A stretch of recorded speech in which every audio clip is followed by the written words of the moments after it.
Chapter 1. Breathing. Improve your capacity to breathe deeply. This chapter is devoted to increasing your breathing capacity, which nurtures all your body's cells. Breathing provides the body with its most basic requirement, oxygen, and the mind and spirit with their most useful tool, dynamic relaxation. Breathing is the most vital function for any living creature.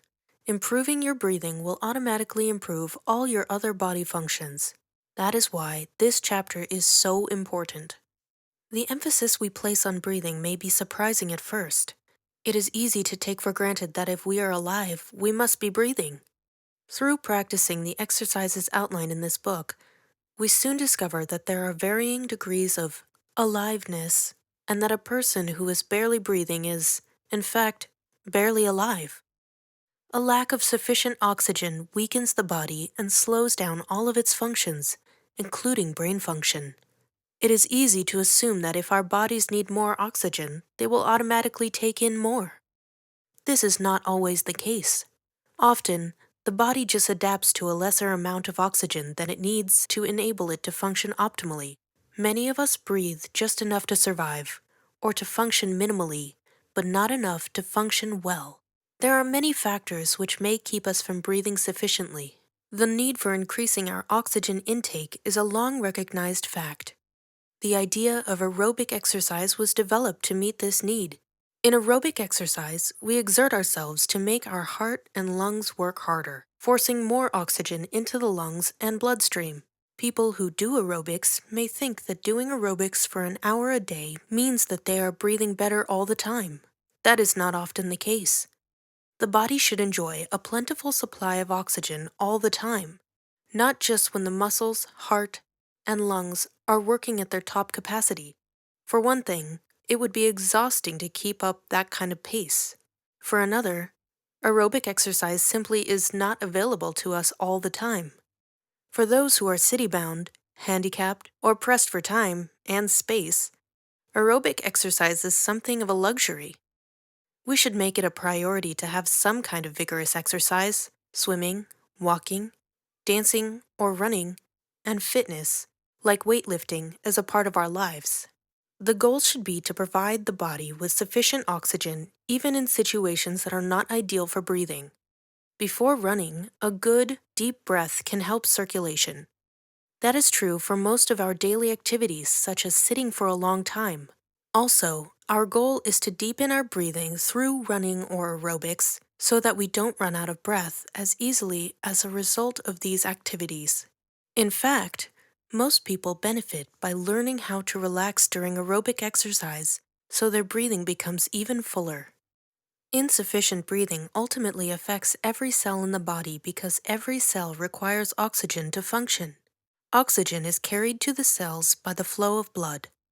When the blood's oxygen concentration is lowered, our veins carry the deoxygenated blood to the heart, and the heart pumps it to the lungs, where it is re-enriched with oxygen. This oxygen-charged blood is returned to the heart, from which it is pumped to the arteries and ultimately to the cells of the periphery of the body. A pattern of deep, slow breathing improves circulation, and therefore the blood brings oxygen and nourishment more effectively to our body's cells. If a pattern of shallow breathing continues, circulation throughout the body decreases. Circulation to the body's periphery is especially limited, causing cold hands and feet, fatigue, and the loss of mental concentration and clarity, which can occur when there is not enough blood supply to the brain. Blood carries all the nutrients our cells need and carries away all the toxic materials produced by cell metabolism. When circulation decreases, the areas which are not receiving enough blood become starved and toxic. A good, deep breath can send oxygen-rich blood coursing through our bodies to feed and cleanse our cells. There are many reasons why we might not breathe enough to meet our oxygen needs. Environmental pollution has become a major problem, and it may be that our bodies instinctively refuse to take too much air laden with carbon monoxide, industrial chemicals, cigarette smoke, or fumes from the many toxic or semi-toxic materials with which we are constantly surrounded. However, in so many of our current health problems, Stress seems to be the main culprit. Stress is a state of emotional anxiety that is reflected in our bodies and continuously affects our body functions. Each thought and feeling we experience influences our body to some degree. We all know the sense of lightness that comes with joy, the adrenaline rush of rage, and the dry mouth and shaky feeling of fear. These are dramatic physical changes produced by dramatic emotions. Less powerful, but equally influential, are the small everyday anxieties of work, family life, study, and of simply coping with an increasingly challenging world. These difficulties are an intrinsic part of our lives, and so are their effects on our bodies. One of the most common of these effects is a tendency to limit ourselves to shallow, infrequent, non-rhythmic, and completely inadequate breathing. When we begin to work with the breath as a healing tool, we discover that breathing has an immediate calming, energizing, and clarifying effect on both mind and body.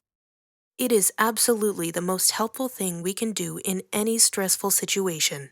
Why do we so often limit our breathing when we are anxious if this is so clearly counterproductive? The answer lies both in our minds and in the function of the autonomic nervous system. The autonomic nervous system is divided into the sympathetic and parasympathetic systems. The sympathetic nervous system is often described as the body's fight or flight mechanism. One of its primary functions is to act as an alarm and defense system for the body during times of physical danger. When it goes on alert, it sends chemical messages throughout the body which make it possible to escape, overpower an aggressor, or meet other extreme physical challenges. The pupils of the eyes dilate to admit more light, blood flow is diverted away from the digestive organs and flooded into the muscles. Norepinephrine release increases to speed up the heartbeat, and breathing becomes rapid and shallow. Our bodies know instinctively that deep, slow breathing will cause us to relax, and relaxation is exactly what the sympathetic nervous system is programmed to prevent. In situations of genuine physical risk, this system functions extremely well. Problems arise because the sympathetic nervous system can interpret any anxiety as a sign of danger and may go on full blast at inappropriate times. We may be worried about giving a speech, performing well in our jobs, or even meeting a stranger or person we dislike. But when the sympathetic nervous system senses our fear, it will react as though trying to put several miles between ourselves and a large, hungry predator. Any form of anxiety can send the sympathetic nervous system into a state of emergency. This is very hard on the body. The blood has been flooded with epinephrine. The muscles tense up. The heart is working hard to send blood to the limbs, and yet there is no real call for action. Unless the body is vigorously used, this tension will remain in the muscles for hours, producing a nervous, jittery feeling. Our breathing will slow down, but will probably remain shallow for as long as the tension persists. Prolonged stress reinforces unhealthy breathing patterns so that breathing becomes chronically shallow, infrequent, and quick. Often, a tense person will breathe through the mouth, but it is the nose that was designed for regular breathing. The nostrils contain cilia, which filter incoming air, and mucus, which warms and moistens it, both of which make the air cleaner and purer when it reaches the lungs.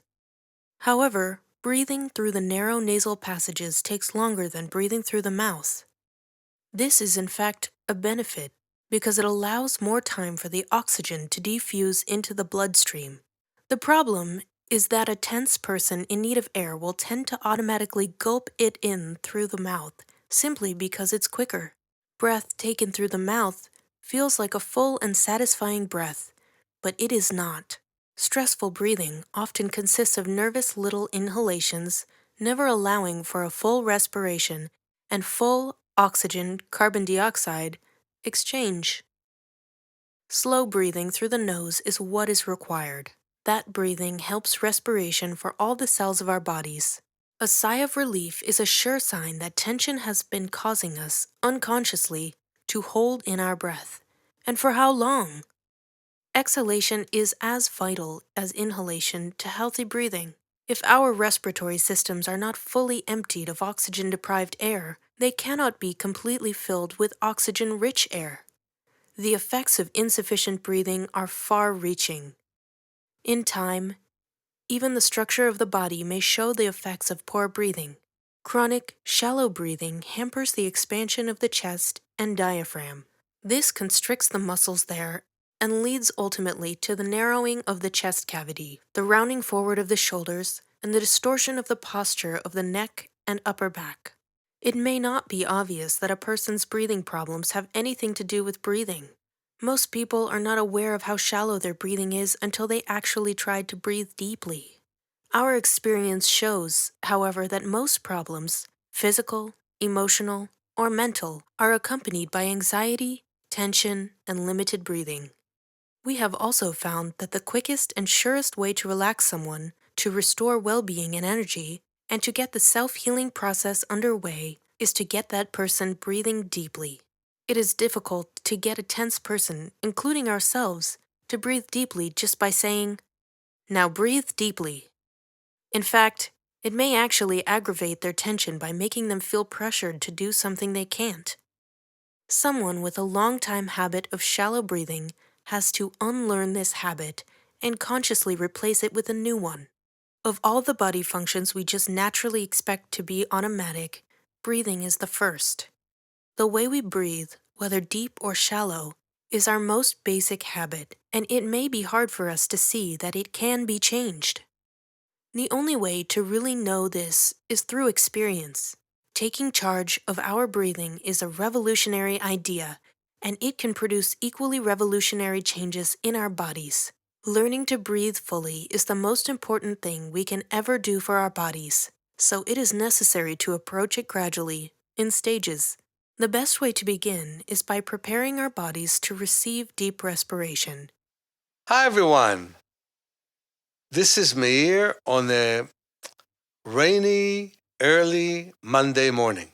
These days, I want to give you all a gift for the holidays, for the Festival of Light, and for the cherishing life altogether. I want to talk right now about my books. Many of you know my books, but I want to actually bring you readings of the books. And I won't give you the exercises because those exist in the copies, but I want you to hear the concepts behind the exercises. And this reading could make a very big difference to you. So those of you who do eye exercises, rub your hands and warm your hands and put pillows on the table. Put your hands around the eye orbits and learn the magic of breathing. The word neshama means a soul. The word neshima means breath. So breath and soul in the Jewish language have the same root. And understand that's true about Sanskrit.